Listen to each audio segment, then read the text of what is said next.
realise how we use that live data and that information and so on and so forth. So, good morning everybody, and my name is Paddy Behan. These are my two colleagues who can introduce themselves. Hi, I'm Anna Hunter. Emma Brindley. So just very quickly, just wanted to ask, why do people come to this workshop? Sounded interesting. Okay. I've done the course. On participate sport course. Fantastic, fantastic. Does everybody work in the field? Is anyone direct carers here? Support workers, family members? Marvellous. And practitioners, clinicians? Okay, fantastic, fantastic. All right. What we're going to go through today, as quickly as possible, really, I think, because we're running out of time already, is our positive behaviour support framework in Frankfurt. So we're a residential provider to adults with learning disabilities and or autism who may present with behaviours that are challenged. So those are the services that Anna and I are working to. And we're part of the quality development team for positive behaviour support. So this is, in some respects, this is our journey. Bit of warts and all. We won't go into too many of the warts, but we will explore some of those. And I want to talk to you about where this has come from and also some of the evidence that we've got from previous workings to demonstrate that this kind of approach has made some really significant impact in the lives of people who support. I'm not really interested to see that some of the other guys have covered a lot of this kind of concept about values and science and etc. etc. I think for me that's the easiest way for us to look at positive behaviour support. I won't get into. Come in, please. Welcome. PBS being the blend between values and science. We'll go into a little bit of that later because there are some arguments, debates that people are having. Very interestingly, some people argue more for the values, and I don't think we can lose that science side of it. So it's some very interesting stuff. But whether we have time to go into all that, I'll answer that. And that's the wrong thing. So this is very interesting. I won't go into too much detail on this either, but we had service lines within Craigmore. So there was a learning disability service line, autism service line, mental health service line, and then our challenge behaviour framework is supposed to provide support to all of those. And originally it was called the challenging behaviour service line. So when we first started working together, we said that's the first thing we've got to change. We can't call it the challenging behaviour service line. We had this really interesting thing because part of this framework is about having a shared language, I think. Part of moving culture forward is about having a shared language. And a really interesting conversation with a very senior member of the organisation. A very good member of the organisation as well, I might add. But I heard him talking and said, oh, change behaviour. We were talking about something. I said, change behaviour. And then this all went on. He said, oh, but we can't say change behaviour anymore. Yesterday he was kicking off and I said, oh dear. No, I said, no, we've got something wrong here. But that was very interesting for me in terms of letting us see that we had to have that shared language going forward, and that's a lot of what our framework is about. And as I say, we'll go through our framework a little bit later.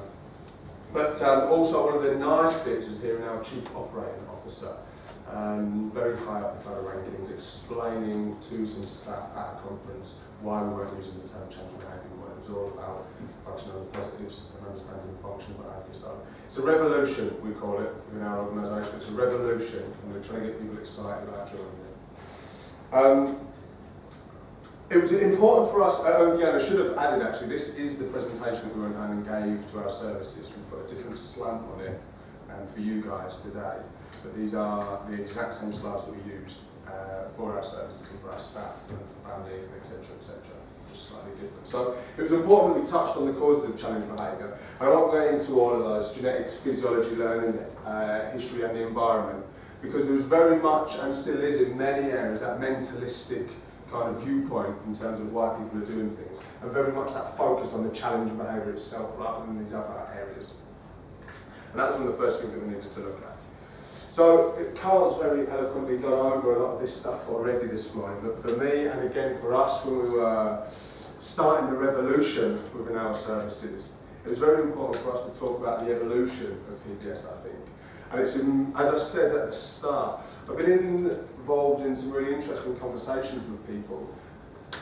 I think that the release of the DOH publication, Positive and Proactive, has been a real key release for us, especially in terms of how people are looking at the use of restricted practices, and for us that have been working in the positive behaviour support field for a long time. However, I think there has also been some danger in some of that because people are oversimplifying positive behaviour support, and people are very much talking about it if we're just nice to people all the time.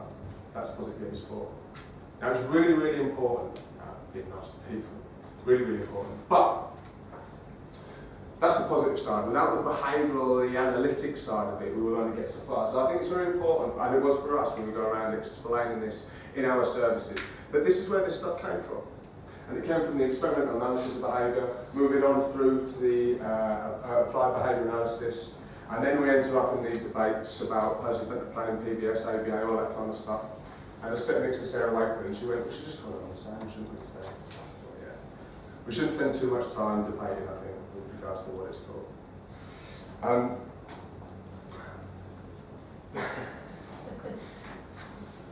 Why this? One, because it's a cute dog, and everybody loves a cute dog. Everybody loves a dog. But for me, this is what we needed to do as an organisation. And again, the focus has very much been on the challenge of behaviour. We've very much been focusing on topography, very much focusing on what it feels like, what it smells like, what it sounds like, tastes like. However, there wasn't enough of a focus on the function, there wasn't enough of a focus on what's happening before and after, there wasn't enough of a focus on our environments. So, for us, that's why we've got this up there. It's that shift in terms of starting to look at the function as opposed to the topography. And then we'll start seeing some of the changes that we want to do.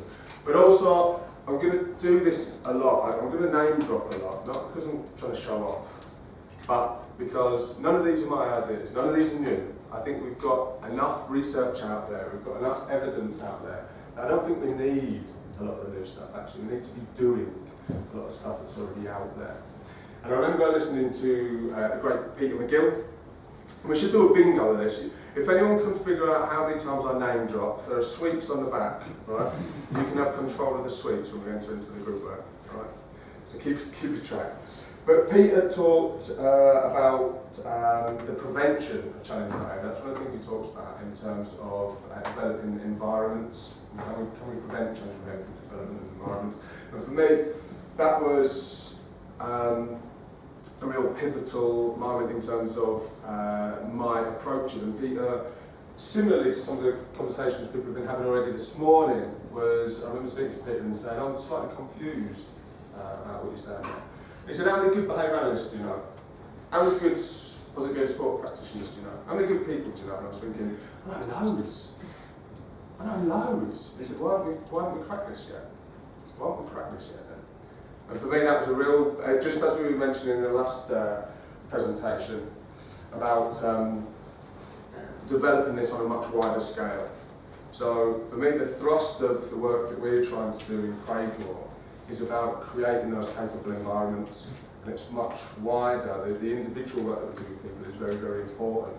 But actually we can do that individual work, we can do that, develop individual staff members, but if they're going back into a quote-unquote toxic environment that's not, where the scene is not set for the maintenance and generalisation of any of these things, then it's not quite a waste of time, but it can sometimes not be far off.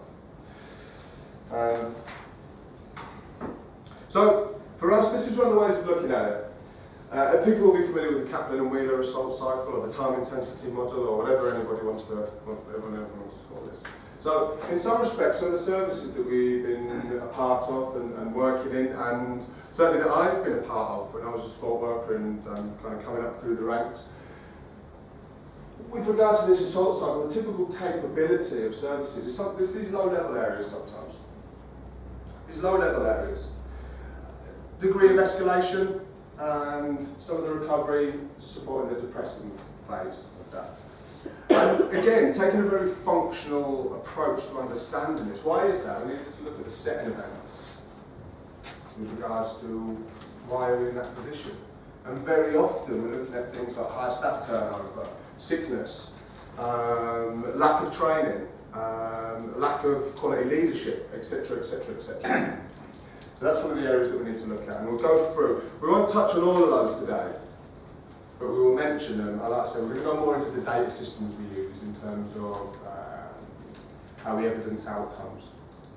But that is part of the framework that we're implementing, and again, if people are interested or geeky enough, come and find us on a break or come and find us at lunchtime or anything like that. So, if that was a typical service capability, then this would be the typical intervention phase from a quote-unquote specialist, herpetologist, analyst, whatever it might be. And quite often we're coming in with a fly-by-nights, very often. Too often, I think, for some services. So again, for us, we're talking about challenging behaviour or challenged environments. And I think that as an organisation and as a department, we have to ask ourselves some of those difficult questions. What part are we playing in this? What part are we playing in this? So, the framework that we put together is really about developing specialist services, capable environments that have the capacity to be able to support a person throughout all of these phases of behaviour. And that was a real focus for us. We want, for me, being a part of peripatetic teams for a long time and having run peripatetic teams as well. When there's an over-reliance on those peripatetic teams, that behaviour becomes reinforced and it continues. So, again, name drop, yeah, Gary Lavinia, all of you. Keep doing what you're doing, you're going to keep getting what you're getting. So we have to change this cycle somehow. So again, for us, when we talk about the development of our staff and our services, I want skilled practitioners, clinicians in there. I want people that can do the whole, and that's part of our development for our services, for the people that we support.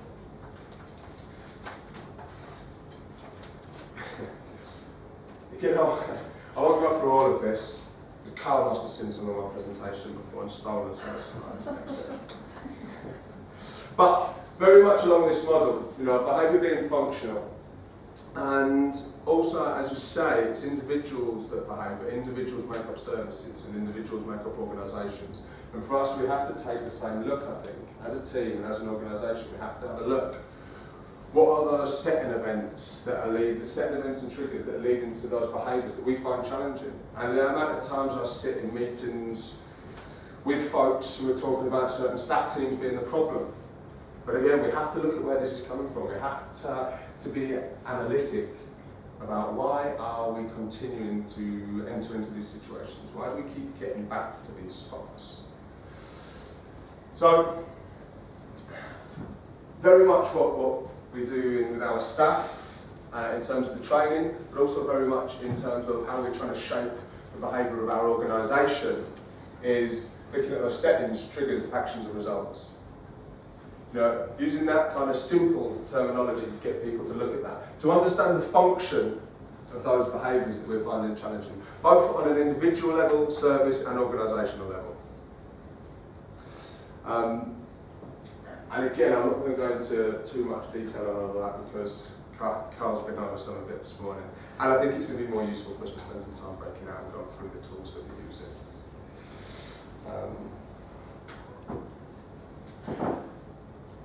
Not quite a name drop, but this is a nick, a steal, and I'm infamous for nicking and stealing.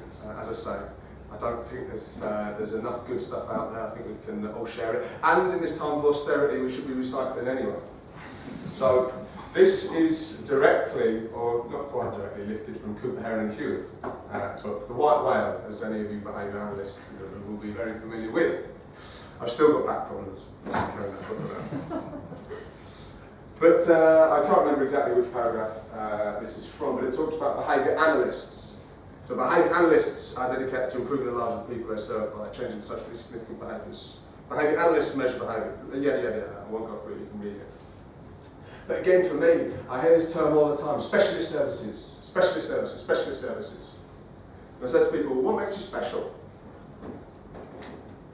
And then the conversation slowly grinds to a halt. So I think that in the same way that Cooper, Heron and Hewitt is looking to shape our behaviour with this kind of language, we need to be doing the same for these specialist services. And again, we need to, our antecedent interventions in some respects, develop the capacity of the services, support services to be able to undertake some of these functions. And again, that's really what we'll go through when we have these mini breakout sessions. I'll show you the tools that we've been using, and I'll show you how we use them, and I'll show you some of the impact that that's been having in the lives of the people that we support. What's the count on name drops so far? Four. Okay, thanks. I want those sweets. So it's not quite a positive behaviour support strategy, actually. It's positive behaviour support framework, but it's semantic. So again, when we talk about highly individualised lifestyles for people, meaningful activities, community presence and participation, capable environments, and again, in one respect, the task that we have is not on correcting change behaviour, but on designing effective environments and developing positive cultures. And hopefully what we've put together and what we're trying to do, what we're trying to deliver, is a systemic approach to facilitating these capable environments. And again, I'll go through, we met yesterday, and there's 3 of us, and at the minute we have 177 services across the UK. So it's really important that we develop some kind of framework, otherwise I fear for the 3 of us. Now, this is where these guys both cringe. Does anybody know what an allotrope is? What? Allotrope. An allotrope. No, it's okay, I don't expect anybody to. There's some of the behaviour analysts going, oh God, what was that? Where's that in comparing to? An allotrope is a form of an element. So I did the chemistry O-level when I was younger, so I'm showing off a little bit, but there's a reason for it. Does anyone know what this is a diagram, which element this is a diagram of? Carbon. And that's the only person that I've ever known get this. What are other allotrope, similar chemical properties? What has similar chemical properties to carbon? Do you know, John? Diamonds. Diamonds. Perfect. Yeah, perfect. So for me, when I was doing this presentation, we going around our organisation, I was talking about a positive behaviour support framework and positive behaviour support being exactly like that. And so when we do it right, it's simple and it's strong and it's desirable and it's beautiful. It's a long time. But it does take a long time. Yeah, absolutely. But we can do something that so closely resembles it that people talk about in a similar way. And it's completely different. It's soot. Coal. It's coal. It's combustible. It's dangerous, actually. So for me, that's how I feel about positive behaviour support within our organisation. And we need to be really careful that we don't end up with lots of people that are engaging in the right rhetoric, but none of the right practices. So again, this is what we're trying to do in terms of delivering our framework across our services. So we'll briefly kind of touch on it. So staff training, and I'm not going to go through that in detail because we haven't got enough time. But staff training, so we're looking at getting our staff accredited to positive behaviour support training. I think support workers, we've got some support workers in the room, and so often when I hear support workers and you speak to people, say, oh, what do you do what's your role? So I'm just a support worker. We can't do anything in our services without support workers. The most important part of the jigsaw puzzle. The most important part. And I certainly, when we were selecting the training that we were going to provide to our support workers, we wanted people to be proud. We want people to hold professional qualifications. We want people to have those qualifications to be able to say, yeah, I'm a support worker and I've got those qualifications and I'm proud about it. So, that was part of what we're doing. The functional behaviour assessment, including functional analysis as well. Now, I won't go into the details of all of that now, we've got the time. Behaviour support planning. Acknowledgement of quality of life indicators for people. I certainly haven't cracked the quality of life stuff yet. I really like the well-being stuff that's coming out at the minute. Seligman, I don't know if people have seen the Seligman stuff. I really love that at the minute. But I haven't got time to go into that, and my colleagues start cringing at me as well because I start going into all sorts of cheesy stuff. Effective data and incident analysis systems, that's what we're going to go through. Practice workshops, that's what we're going to go through. And again, the Vineyard quote here, we're going to talk about visual feedback to staff teams. That's what it's about. A lot of my experience, a lot of the care plans that we have, positive support guidelines, etc., etc., etc., they do sit on shelves. They collect dust. Actually, we need to make this a real process, a real-time process, where we're sitting down engaging with staff, talking about experiences, talking about what's working and not working. And for family members as well. Physical intervention and restrictive approach reduction plans, that's tied up in our practice workshops. We don't do anything separate for that. And again, we'll take you through and show you that. Quality assurance systems, a lot of you guys will be familiar with the PSR, I'm sure. Practice management and leadership, we won't really have time to get into that, but part of this is a framework. And a quality kite mark. So how do we know where our services are at in terms of their practice? We can run through some of that. So, I need to be zippy because we do need to break actually, and I apologise for having to run through this. But the data systems we're going to show you, and I've explained that, and it's all about the visual feedback to staff teams. Bear with me here, I'm going to go quick, many apologies for that. Incident analysis systems. Many of you guys may or may not see this, but there's lots of information collected and reported, but no one's doing anything with it. No one's analysing it. It doesn't come back to the services. Happens a lot. See it a lot. And it's again, I'm talking residential services here. Managers, team leaders, key workers need to be using that information, not peripatetic teams. They're not the ones that need to be seeing this. People at the front line, people that are where this is able to affect that practice on a day-to-day basis. These are the bits we're going to show you.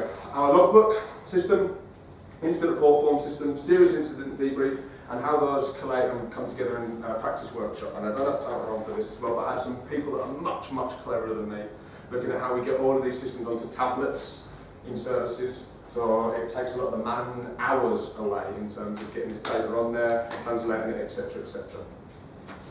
And it's also important for me to know, this is kind of middle ground data. This is data I've never presented to my esteemed lecturers at the back of the room at Bangor. The kind of data that we're collecting is staff experiential data in many respects. How many times did that change behaviour happen today? How long did it go on for? It's not clinical data in many respects, but I'll take you through it. It's got a place. This is not instead of that kind of data. This is day-to-day data recording the staff's taking, and we'll take you through.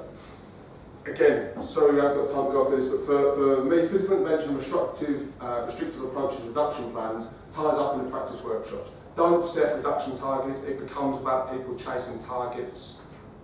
Don't do that. And quality of life as an intervention outcome measure, again, I haven't got time to run through that, I'm really sorry. This is some data from services that are now part of the Craigmore group that have been involved with over a long time. So this is some of, speaking to Joe's comment, some of this stuff takes time.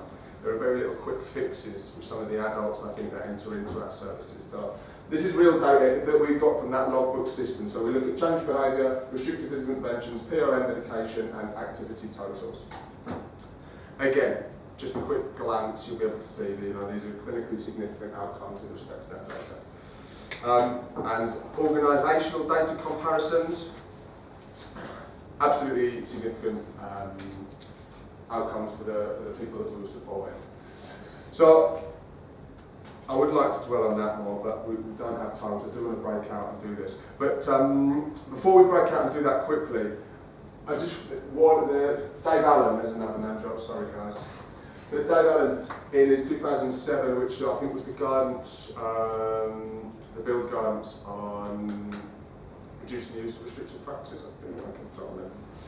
But the danger of any systemic analysis is typically strong on describing overarching principles and structures, but somewhat weaker in articulating the specifics of actual practice. I think it's fantastic that these PBS competencies are coming out. I think it's absolutely fantastic. But again, I think some of the stuff that we can't lose, I've just started tweeting on Twitter, or whatever you call it, I'm just getting into it.